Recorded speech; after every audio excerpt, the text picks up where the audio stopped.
Now, I took the last two sessions to just try to give us big picture stuff about the prophets, right? This is a huge section of the Old Testament, one that a lot of us struggle to understand. Okay, so what's going on? The prophetic books give us God's commentary and thoughts and insight and perspective on the story that we read about from Genesis to Kings. Now, if we ask, okay, the prophets themselves, like what's their main message? What are they preaching? We just say, well, they're preaching the same thing Moses preached. They come right in the line of Moses, and they preach the same stuff that's in Deuteronomy. Obey God from the heart. And then they preach Deuteronomy 27 to 30 about the curses, the threats of exile, and the promise that one day, on the other side of all this judgment, God is going to do something amazing, and he's going to change the hearts of his people and bring them back. This is what they preach, okay? Say, really, like, where do you see that? Okay, I want to give one example. We'll look at the book of Jeremiah, that 52 chapter book. We're just going to look at a little bit of it, but try to see what I'm suggesting here will help you in all of the prophets, okay? So Jeremiah, I'll just pick up in chapter 3. So Jeremiah chapter 3. We're going to read just different verses, and we'll try to think about, okay, this is what God's feeling, this is what he's seeing, this here you see the message that the prophets are preaching, and so forth. All right. So Jeremiah chapter 3, verse 6. The Lord said to me, to Jeremiah, in the days of King Josiah. So even when it was pretty good, right? Because Josiah was an awesome king, actually. God says to Jeremiah, have you seen what she did, that faithless one, Israel? Have you seen, Jeremiah, what Israel did? Remember, Israel, by Josiah's day, has been destroyed. Did you see what she did? How she went up and played the whore, which is to say she committed spiritual adultery everywhere. She gave herself to all these false gods. How did God think about that? What did he feel? How did he think about this? Verse 7. And I thought, this is God saying, this is what I thought when I saw her doing all this throughout Israel's history. I thought, after she's done all this, she'll come back to me. But she didn't. That's what God thought. She'll come back. But she didn't. And her treacherous sister Judah, the southern kingdom, saw not only what Israel did, but Judah got to see what I did to Israel. How I thrust Israel out of the land. How I sent her away for all her disobedience to me. All her unfaithfulness. And you would have thought that Judah would have listened and learned. And Judah didn't learn at all. You read on.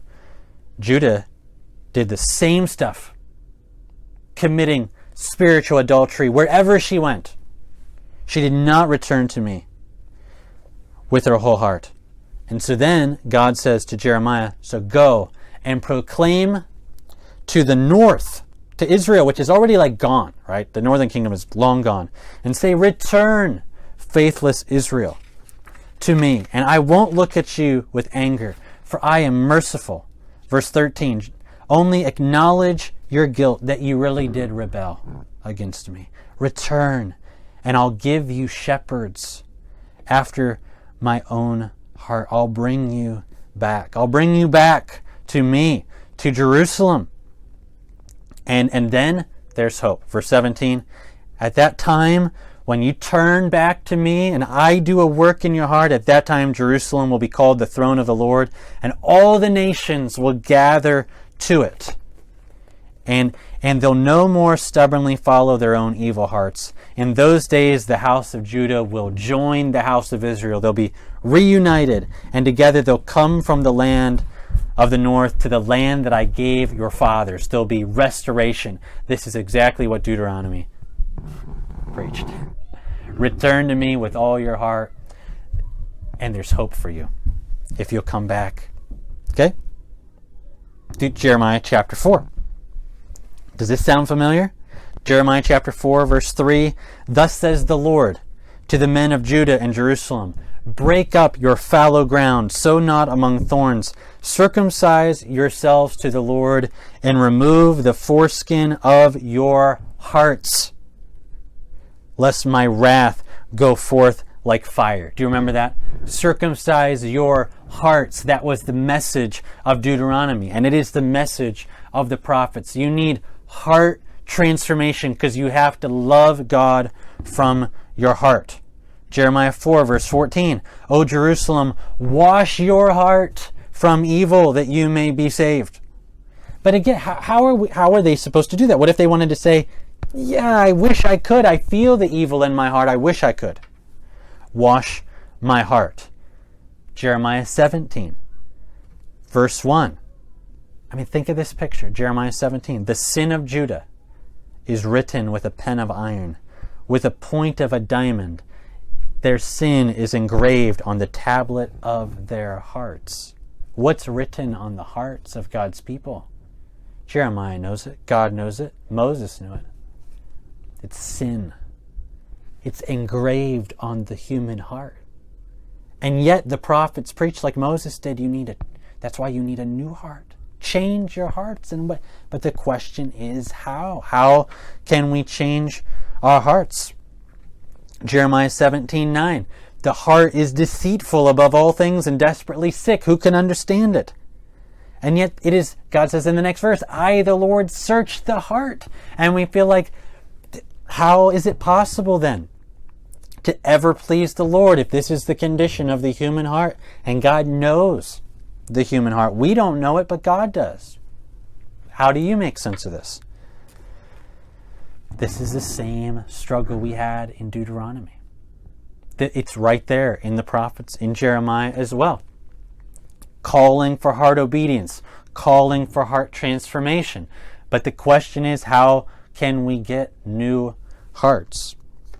But then, if you keep reading in Jeremiah, and you read, for example, in Jeremiah chapter 29, even though they're in exile, or headed to exile, there's hope.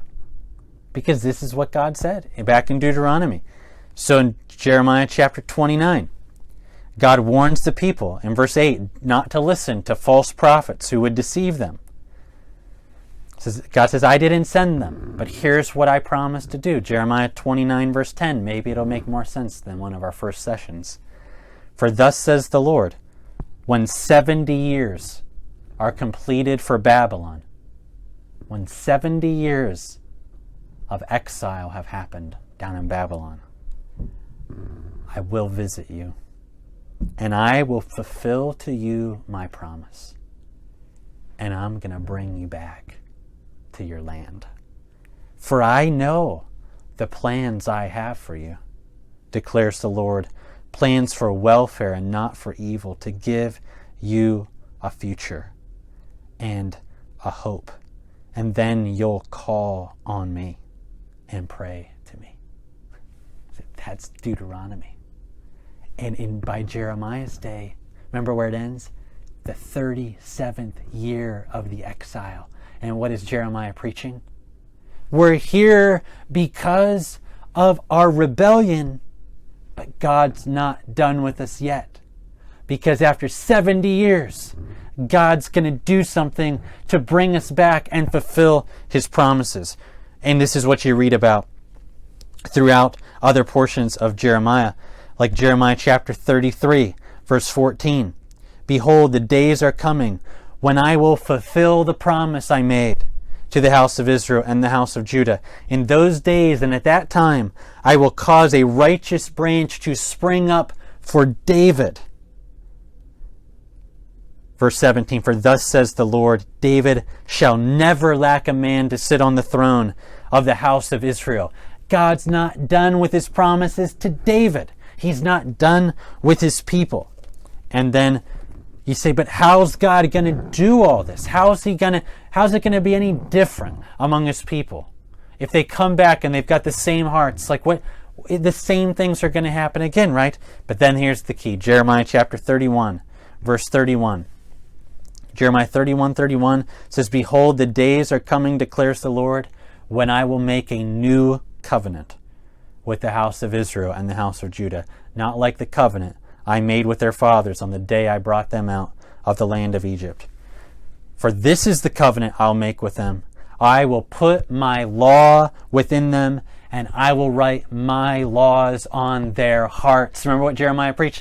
He said, Sin is engraved on the tablet of your heart, and God says, I'm going to write something different on the hearts of my people. I'm going to put my laws on their heart, and nobody's going to have to say, you got know the Lord, because one day they're all going to know me, God says. And I'm going to forgive their sins, and I'm going to remember their iniquities no more. This is what Moses predicted would happen. They would go into exile, and on the other side of exile, God would finally give the people the hearts that they always needed. There would be a person here and there in Israel who would trust in the Lord, and God would change their hearts. But the nation always had the problem of stubborn, rebellious, deceitful hearts. And now God is saying, after 70 years, I'm going to come and I'm going to do what I promised. There's hope for you. I'm not done with David's line. I'm not done with you.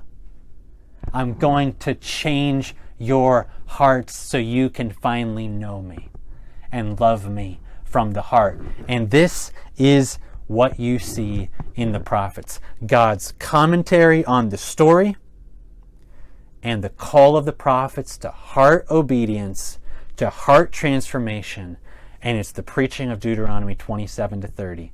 There's curses if you disobey. There's exile for disobedience. But on the other side, God's going to do something, because he's not done with David and he's not done with us yet.